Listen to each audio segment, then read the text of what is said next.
State Fair, day 4 already, right, Benno? 4 days. Unbelievable. Okay, I'm here with Benno Weigel, owner of the Micro, also my boss, so we have to do a good job here. Benno, did you ever think the Micro would become this big? I just want to say one thing, how much I enjoy your videos that you've been making, with the Micro. And we've been retweeting them and resending them out to all my friends all over the world. And we're going to make you into a video, YouTube, Facebook, Twitter star, just so you know. That's your goal with this? He's got me laughing. What was the question? He's got me laughing, folks. What was the question?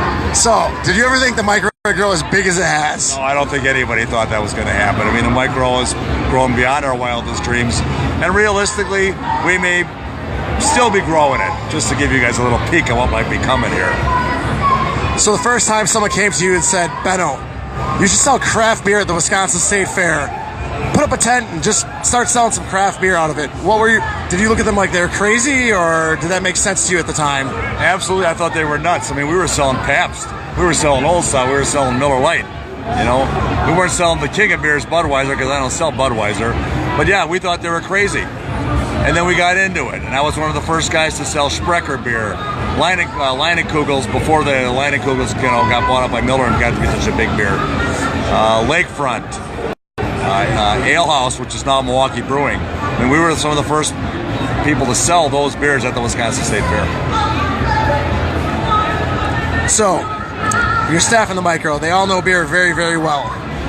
Would you say that's your training, or do you have great staff like Pam and some of the others in there who do most of the training, or is it kind of a team effort? See, we love the photo moms. Come on back here, man. What do you say? Especially with these goofy glasses on. Oh, he's got a Hacker Store hat. No, you can't get in the video. Sorry, you gotta go. There's a Hacker Store story for another day. Sorry, we'll save the Hacker Store story for another day. But I guess what I'm saying is that training, yes. Is that a reflection of you? Pam Jesse's ran the Micro for me for 29 years. Well, the Micro's only been around for like 15, but she's been with me 29 years, and she is a beer expert. And it was very helpful, particularly in the beginning, when our customers weren't as hip to craft beers as they are today. People know what they like today, which helps us serve them better. But yeah, the training part of it, Pam trained a lot of people. A lot of the people working for us are beer. When they go to the beer thing, what's that called? Is it tasting? Beer tastings. Yes, they go to beer tasting. They learn a lot about beer. So yeah, all our staff is very well trained in that. Okay, that's good to know. So we did have someone ask us. You're at the fair all 11 days. It's set up. What's your favorite fair food? Sass's mozzarella sticks, guys. Straight, simple. I have a trailer that's kind of over by Sass's. I walk over there and at closing time, I always get a couple of mozzarella sticks. If I go to Summerfest, go to any other event, Sass's mozzarella sticks. I know, it's weird. You like those at Summerfest too, I take it? Yeah, oh yeah. So, what's the biggest change that's happened at fair, and what's the biggest change that you want people to know about fair in general? Well, the biggest change for us at the fair in the last few years certainly has been the Micro. When we first started, it was a small tent, and we expanded into this building that we have today, and we kind of made the Micro into one of those things that everybody. It's become part of their tradition of going to the fair, stopping at the Micro. I'd say that's probably the biggest change.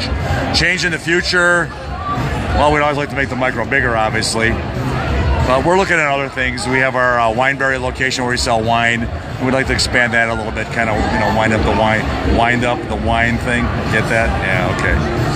Anyway, yeah, change is coming. I don't really want to let the cat out of the bag yet, okay?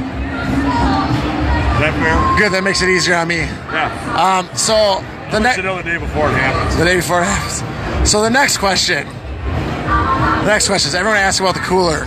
So we're thinking maybe if we could just kind of, basically we could kind of show the taps from afar, because the Micro's pretty packed, so we don't want to get in anyone's way. But we can show the taps from afar, and then maybe you can show us inside the cooler. Oh yeah, it's how's the beer get there? And I've taken people on cooler tours. And it's pretty cool, man.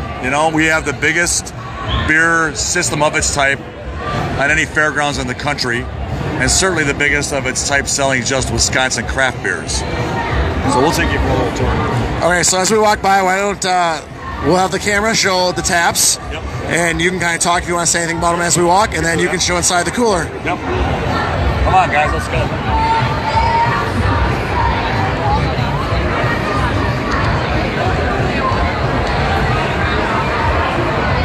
Yeah, we can walk right up.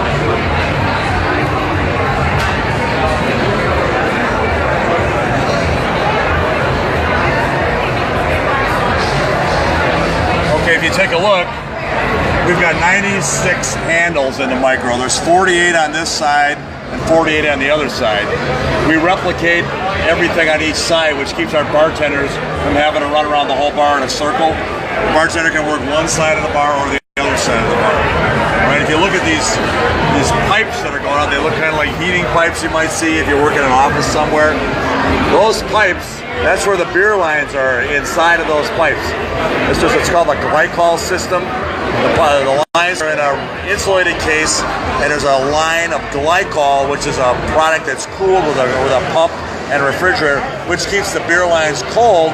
So the beer is cold from the cooler all the way to the nozzle where it comes out, ensuring that you get a nice ice cold quality beer. And just for the record, okay, we have these beer lines clean for every event we do, like the Wisconsin State Fair, like Harvest Fair, like Summer on Tap. All these beer lines are clean before that event. So you arguably getting some of the freshest, cleanest tap beer at any fairgrounds in the country. I'm going to use that line a lot. Let's go look at the cooler. That's the new line? Okay, let's look at the cooler. Let's look at the cooler. Let's check it out. Something like that. Got that. And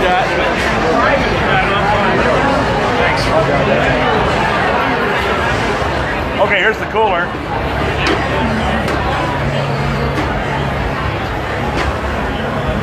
And you can see here the lines that you saw in the micro come out through here and they go into the cooler. One set goes to one end of the bar, the other set goes to the other end of the bar.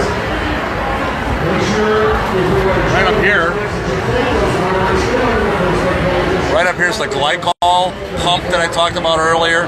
There's a refrigerator on there that cools the line glycol, and there's a pump that pumps the glycol through the line to keep the beer lines cold.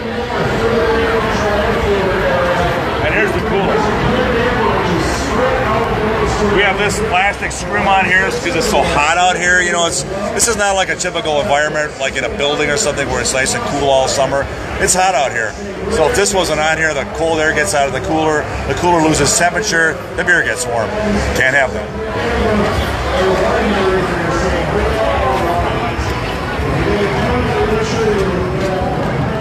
Okay, this is the part that everybody digs. You start over there on that wall and go all the way around this wall, all the way along this wall here, and all around that corner. This whole system is for the micro. There's another little section in the other corner where we're not going to walk over there that takes care of the beer in the lining lodge. All right. This system was built and installed by a friend of mine named Dave Gilbert. He works under the name The Beer Medic.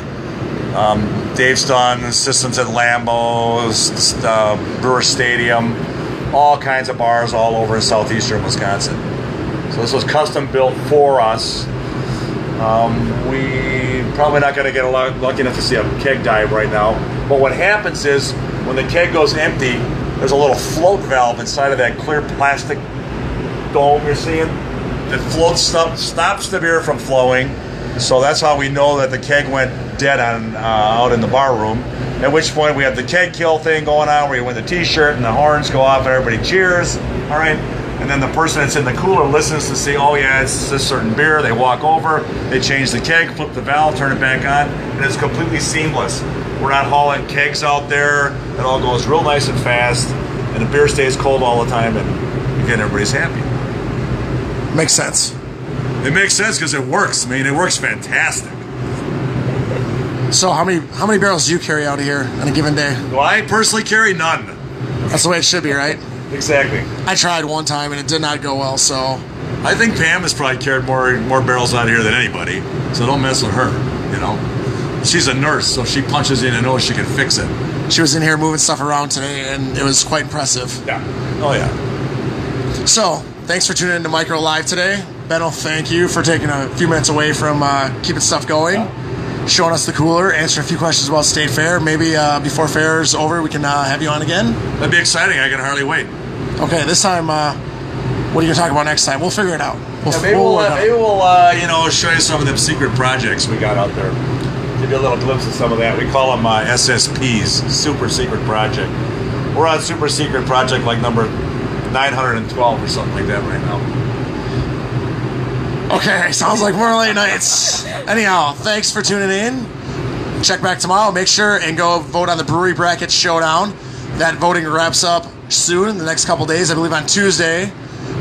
Monday night. On Tuesday, we'll announce the final 2 contestants, and they will battle it out to be the 2016 State Fair Brewery Bracket Showdown champion. You will be able to vote live in the micro when you sign up to win beer for a year, which is a contest we have go on every year. That's a fan favorite, isn't it? Absolutely. People love it. Every time somebody wins that, they go, "You're kidding me. I won beer for a year." Now, just so you understand that, what that is 1 bottle per day. It's not like we're going to have a beer truck pull up in front of your house. It's very manageable if you win it. And don't forget to vote. All right? Don't forget to vote. Perfect. Thank you, everybody. We'll see you tomorrow.